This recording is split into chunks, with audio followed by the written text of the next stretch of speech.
These days, if you open the YouTube channel for some financial content, you will get plenty of videos which will project mutual funds to be the panacea of all the problem, all the solution a person is having in the financial space.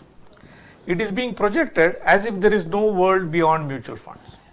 In this episode, I am going to talk to you about this particular aspect and see whether these statements are correct. Is there a world which is beyond mutual funds? Is mutual fund really panacea for everybody and for everything? This is Dr. Chandrakant Bhatt, investment consultant and a financial planner for NRI Money Clinic.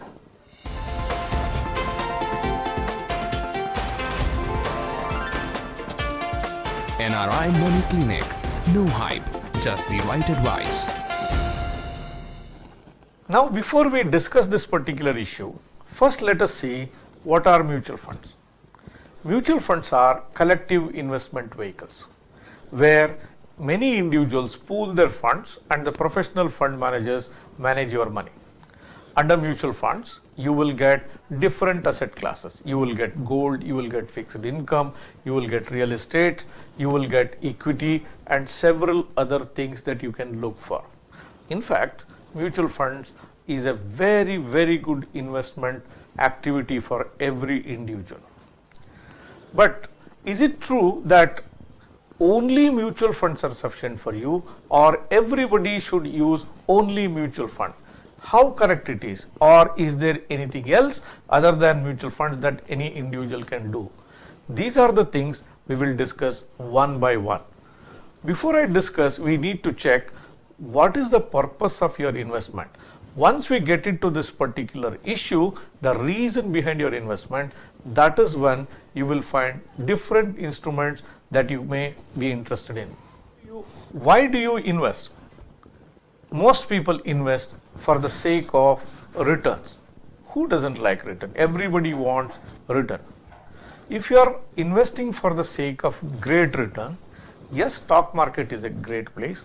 Mutual funds are also a great place. But you need not be investing only in the mutual funds. You can invest directly in the stock market itself. You can invest through PMS schemes. You can invest through NPS. You can invest through ETF. All these instruments, whatever I discussed till now, they all give you great good return. Depending on your circumstances, depending on the amount of money you want to put in, depending on your risk profile, you can choose any one of these instruments or all of them, and all of them will also give you good returns. Many people invest with an idea to reduce their tax impact. Nobody would like to pay a very high rate of taxation. Everybody looks out for instruments which can bring down their tax liability. Mutual fund is one such instrument where if you invest in equity mutual fund, instead of income tax, you will be paying a capital gains tax. There are people who invest in the bank fixed deposit. Instead of putting your money in a bank fixed deposit, if you put your money in the debt funds of the mutual fund, instead of paying the income tax, you will be paying a capital gains tax. Capital gains tax structure itself, the amount of tax you pay is lesser, plus you will also get indexation benefit. Now the question is, are mutual funds the only instruments which you can use to bring down your tax? The answer is no. There are various other items which are also available which can give you tax breaks. For example, you can use ULIPs. In the case of mutual fund, they will come under capital gains tax. The maturity proceeds of the ULIP plans will be 100% exempted from taxes. If you are a person who is investing large amounts of money into ULIPs, if you are using it for long-term investing, let's say for retirement or for some long-term goals, the amount of capital gains tax you would be paying using the mutual funds will be pretty high. By using ULIPs, you have a chance to bypass this particular tax structure. Likewise, if you are a person who is using fixed income to invest, then keeping your money in a bank fixed deposit, you have to pay income tax. If you keep your money in the mutual funds, you have to pay capital gains tax. In case if you put the money in the PPF account, Public Provident Fund account, the income that you derive from Public Provident Fund is 100% tax free. Likewise, if you have invested your money in NPS, whatever the fixed income gains that you make, By investing in bonds and corporate bonds, those are also 100% tax free for you. While mutual funds give you a chance to reduce your tax impact, there is also a world beyond mutual fund, and there are instruments which are available for you to reduce your taxes for you. Likewise, if you are putting the money in a debt fund or the mutual funds, to bypass the income tax in a bank FD, think for a while.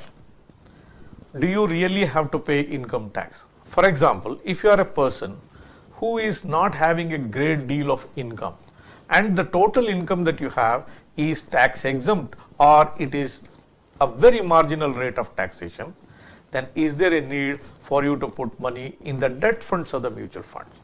By putting money in the debt funds or the mutual fund, you are compelled to pay the capital gains tax. Whereas if you put money in the bank fixed deposit, if your income is less than the threshold levels, then you may probably bypass tax by investing in FDs as well.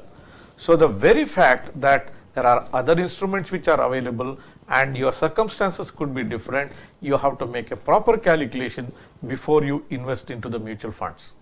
Likewise, you could be a person who is investing to create income for your livelihood. People want regular income. People put money in the banks to get an interest income. People put money in the debt funds to get an income out of that.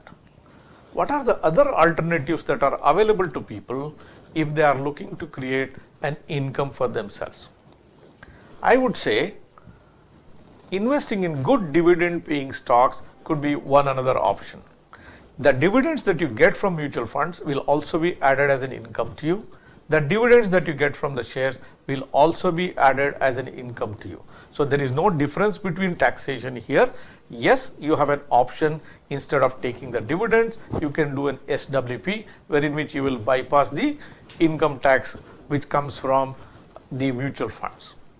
Likewise, if you are a person who is looking for creating an income, you have alternatives in the real estate space. For example, you could be possibly buying a REITs, or you could invest in real estate. You could be investing in the rental real estate, or you could be investing in commercial real estate. So all these opportunities are also available to you.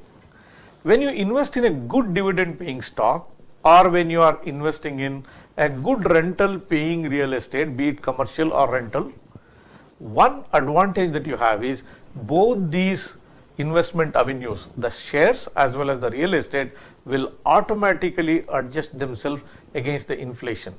So you don't have to worry too much about the inflation when you are investing in real estate or good dividend paying stocks. Many people project you should invest in mutual funds because all your investments are liquid at all times. I personally feel this is a flawed argument.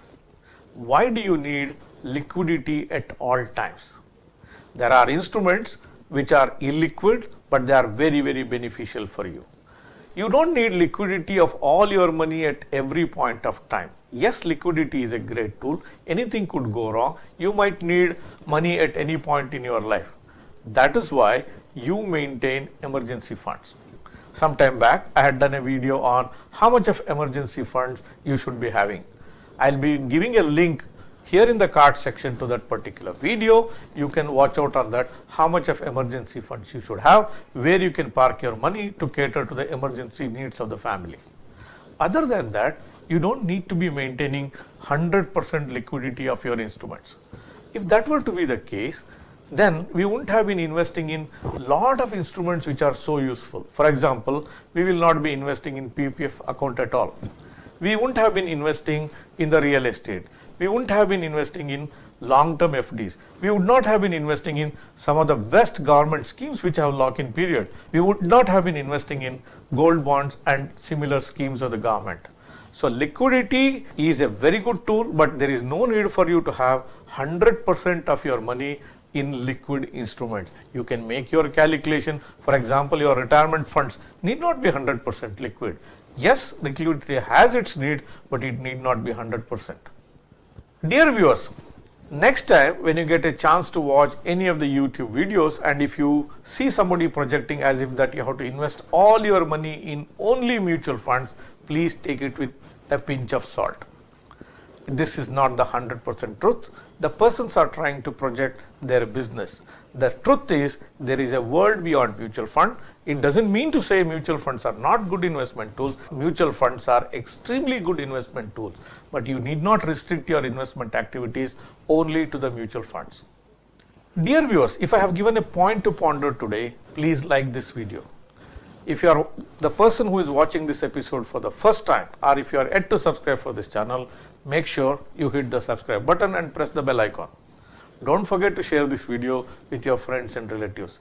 Thank you very much for watching this episode on NRI Money Clinic. I will be back with you with yet another episode very soon. Press the bell icon for more details and subscribe our channel.